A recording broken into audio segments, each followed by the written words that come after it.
Welcome Math 111. It is time for a new chapter. Da, da, da, da. So this is chapter 8. We're going to do some estimating. All right. So in chapter 7, we figured out how to calculate z-scores and how to find out the probabilities based on where those values were lying on the curve.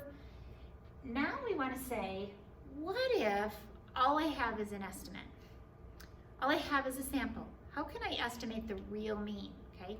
The actual mu for the whole population, right? So how do we do that? So this section, we're going to talk about how to estimate mu when sigma is known. Now, the reality is that's not a real situation. I don't know how you can know sigma and not know mu. I haven't found any real life such situations. However, you could have an estimate. It could have some historical information on sigma, but not really know what mu is. I don't know. It's a little far-fetched, but we start here because it allows you to use the Z chart. The next lecture in 8.2 will introduce another chart. Okay, so we'll have a different distribution, similar but different. All right. So we're going to talk about what is a confidence level, what's an error of an estimate, and what's a critical value. Okay, so some new terminology. So if you haven't read the chapter, you might want to stop, flip through, get familiar with those terms. Find the critical values corresponding to a given confidence level, compute confidence intervals for mu when sigma is known, interpret the results, and we're also going to say, what if we need to know that we're accurate to a certain extent? How big does the sample size have to be? By now, you're pretty comfortable with the idea that the bigger the sample size, the better the information, right? If I could talk to everybody, I'd have great information, but sometimes I can't. All right, because of time and money constraints, difficulty in finding population numbers and so forth, we usually do not have access to all measurements of an entire population. Instead, we rely on information from a sample. In this section, we develop techniques for estimating the population mean mu using sample data.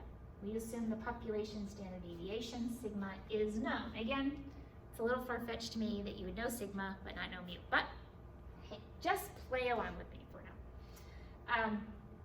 So we need to have some assumptions that we have a simple random sample, right? Chapter 1, we learned about simple random samples of size n, right? That's how many were in the sample, drawn from a population of x values, okay? Number 2, the value of sigma, the population standard deviation of x, is known, okay? Really, really important differentiation. If the x distribution is normal, then our methods work for any sample size n. If x has an unknown distribution, then we have to have at least 30. So if we don't know mu, maybe we don't really know the distribution, we have to have a bigger sample size in order to certify that we can do this. So the concept or term point estimate. So a point estimate of a population parameter, right? Parameters from the entire population.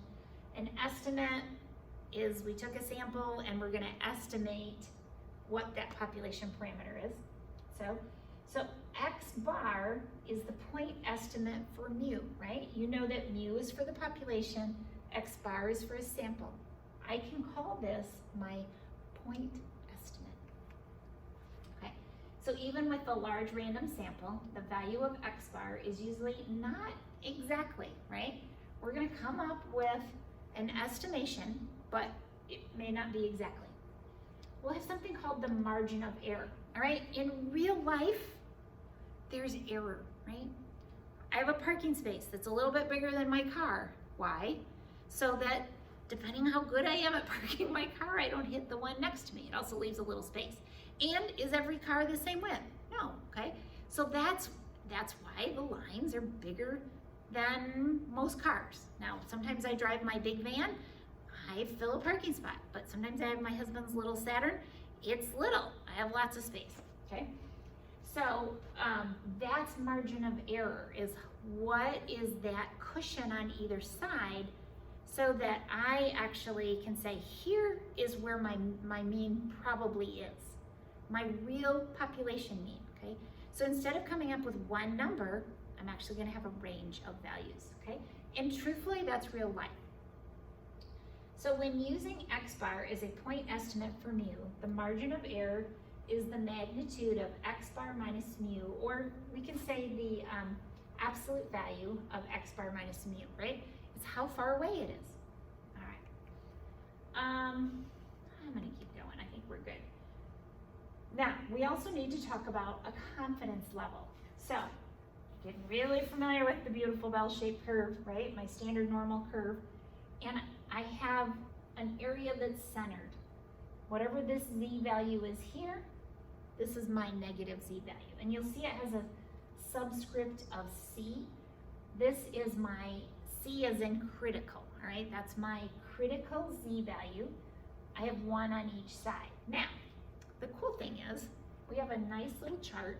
This summarizes for us. And it is on, let me just pop up. It's on my z chart. I scroll down, I see, oh, there it is. I see my critical values here. Okay, it's in the lower left of your chart, of your z chart. And I have some I sometimes post that are just that little chart too, you can also look at. This area under the curve is that critical value. So like 90%, 95%, 99%. In that little chart I just popped up, it has all those values worked out for you. And you will be told, use a 99% confidence interval or a 90% confidence interval, okay? Or find it. So we have a confidence level C. We have a critical value z sub c is the number such that the area under the standard normal curve between negative z sub c and z sub c equals c. Let's go back to our picture and translate that. So this area, which is my critical value, like 99%, is the area between z sub c and negative z sub c, all right? You will look up on that little chart that I just showed you, this value. So it'll say 95% and we'll need to read z sub c. Okay, I skip over all this because I just explained it all and I think it's easier to do if I just explain it. All right, I'm gonna keep going for a second. Whoops, nope, we can keep going. So we're going to, so remember in 7.4 and 7.5 we learned about x bar. Guess what? That's the z-score we'll be using right now. So z equals x bar minus mu over sigma divided by the square root of n. And again, the beautiful thing is we'll just be reading most of that off of a little chart at this point. So here is my error. Okay, what do I mean by error? It's the space next to my car in the parking spot. That's my error, all right? If I have a hole and I've got to put a pin in that hole, it's the space around the edge so that I make sure I get it in, right? Many of you have probably had a job where there was some error, okay? How much cheese goes on the pizza? Well, it can be this many ounces and that many ounces. That's the margin of error. That's my space to not be so precise. Now, you might say, well, I want precision. Well, but is it worth the time to weigh every little scoop of cheese? If you're making pizzas at Domino's as fast as you can, is it really worth the time to measure each one and then make sure every little shred of cheese gets on that pizza so it's exactly 8 ounces? Probably not, right? So error is a normal part of life. It's okay, or we'd be paying thousands of dollars for everything, all right? That's why Corvette engines are so wonderful. One of the reasons is that they're very, very precise in the way they machine them. That's great for a Corvette. Corvette owner demands it. But if I'm buying some small, inexpensive car, I don't want to pay that, right? I just want something that gets me to work and back. I don't need to go 0 to 50 and 0 to 60 in 2 seconds. I don't need to do that, right? Okay, so error. Error is a normal part of life. So the error is that z sub c, that critical value. Again, let's pop that little chart up so that we remind ourselves. Oops, click. Here is my percentage. So if I did 99%, my z sub c is 2.58. If I did 90%, my z sub c is 1.645. And again, in the PowerPoint, some of those slides I skipped over. It actually went through how to do that, but just for the sake of time, I kind of skip over that because you just read it off the chart. So the error equals z sub c sigma divided by the square root of n. That is my margin of error, okay? It's on your formula sheet, but if you're struggling with the terminology, make sure you highlight it or write it in your own handwriting or something to help you. So the formula for E is based on the fact that the sampling distribution for x bar is exactly normal with a mean of mu and a standard deviation of sigma divided by the square root of n, right? Because we're talking about x bar. Let's keep going. This is another one, whoops. So x bar minus the error is less than or equal to mu, which is less than or equal to x bar plus the error. Okay, let's break this down. So x bar, that's my sample mean, right? I took a sample, I know that this is a place to start. Now, every day I might take a different sample and get a different mean, right? If I reach in and grabbed a handful of M&Ms and I weighed, those 10 M&Ms, they might not be exactly the same weight every time I do that. That's my x bar.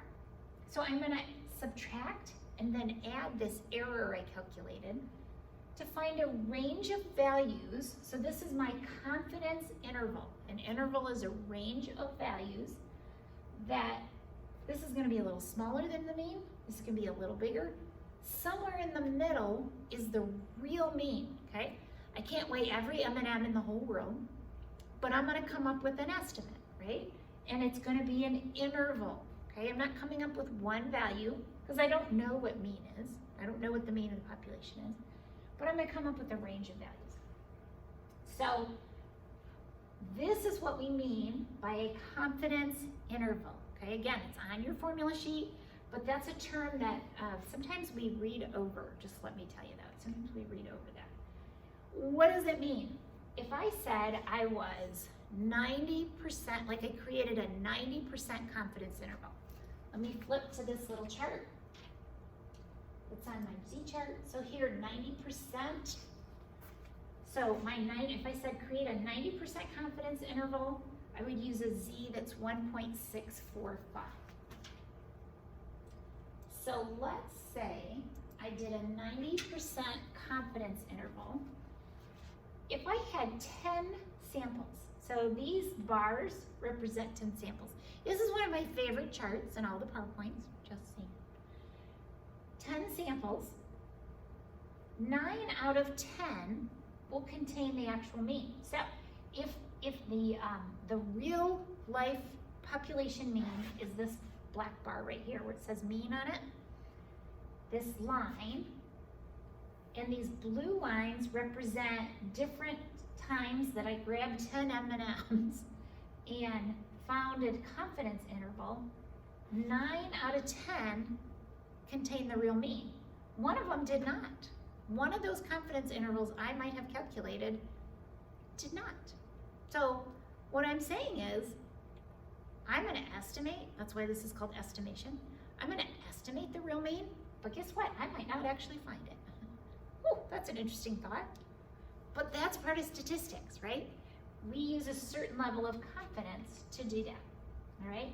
So at the 90% confidence level, 1 in 10 samples will, 1 in 10 samples, on average, of course, will fail to enclose the true mean, mu, within the confidence interval. Interesting concept. So a confidence interval for mu is an interval computed from sample data in such a way that C is the probability of generating an interval containing the actual value of mu. In other words, C is the proportion of confidence intervals based on random samples of size n that actually contain mu. Now, so we went through the requirements. That's the upward. And what is a confidence interval? Again, it's x bar minus the error and x bar plus the error, okay? That's my confidence interval. All right, so let's do another example. So Julia enjoys jogging. She's been jogging over a period of several years, during which time her physical condition has remained constantly good. So what we just said was, there's nothing in particular that could have caused a problem. So we can assume that it's normal, right? We assume that it's normal. If she'd had an injury that she had to recover from, had to have surgery, or had a significant illness, or maybe had got married or something, that could disrupt the schedule. But we're assuming that all has been consistent. Standard deviation of her times is 1.8 minutes. During the past year, she has recorded her times for a 2-mile run. She has a random sample of 90 of those. For these 90 times, the mean was 15.6 minutes. So 2-mile run, I don't use the 2 in my calculation, it just says, this was what she ran. The mean, which is the x bar, is 15.60. And I have, they want to find a 0.95 confidence interval.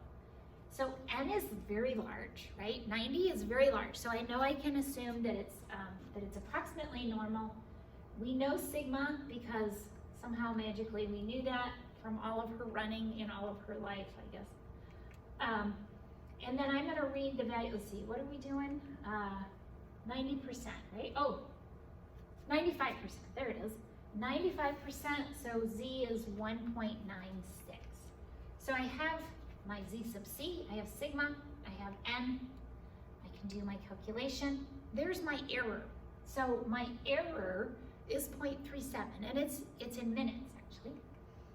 So I'm going to take my x bar, which is 15.6, minus this error, and then my x bar plus my error, and that gives me a confidence interval that her actual mean time for a 2-mile run, maybe she wants to qualify for some special 5K or 10K or something, and so she has to report this, is 15.23 to 15.97, okay? With 95% confidence. We're not saying it's definitely, right? It's only 95%. Okay, so we conclude, excuse me, with 95% confidence that the interval from 15.23 minutes to 15.97 minutes is one that contains the population mean mu of jogging times for Julia. Okay, so let's go through one more little topic on this section, and that's the sample size. So what if the boss says you need to be 90% confident and not have more error than 2 pounds, or whatever the measurement is? How many do I have to measure? Okay, so let's do that. So n, so all I did is I took that error formula and did some algebra, reorganized it. So n is equal to z sub c times sigma over the error, and then I square it. So don't forget to square it. It's easy to drop that little squared sign. Okay, and you guys know what all those are. So a wildlife study is designed to find the mean weight of salmon caught by an Alaskan fishing company. A preliminary study of a random sample of 50 salmon showed that S is approximately 2.15. Now, we said in this chapter we had to know sigma, but they fudge a little bit and say they did a preliminary study, so here they're recognizing that it's not a real life situation, that S is about 2.15, and we'll just use that for sigma. So that's what they're going to have us do. So how large of a sample should be taken, find my marker, if we want to be 99% confident, and we want to know that the error is within 0.2 pounds of the mean weight, all right? And we had a sample that, a preliminary value for the sample standard deviation, and we're just gonna pretend that's sigma and say it's 2.15, because they can, right? So if I go to that sweet little table, Z for 99% is 2.58. The error is 0.2. because that was given. That's what the boss said we ought to do. And we found a good approximation of sigma by x. That's what they did. So I put my values in. I have my 2.58, 2.15, remember, was my sigma. Error is 0.2. Do that calculation, square it. I found that I need 769.2 fish. Now, I don't like dead fish. I don't want 0.2 fish. So we are going to round up because you can't measure a 0.2. And remember, the boss said you gotta be within, so you can't ever round down. So even though it was a 0.2 and it seems like you'd round down, when we're talking about sample size, bigger is always better, okay? So bigger sample size, okay? If that helps you remember when you round up and when you don't round down. So in sample size, you always round up. Warning, I like to do that on tests and quizzes just to see if you're paying attention, all right? So know that sample size, we always need to round up. All right, you guys are doing great. Keep up the good work.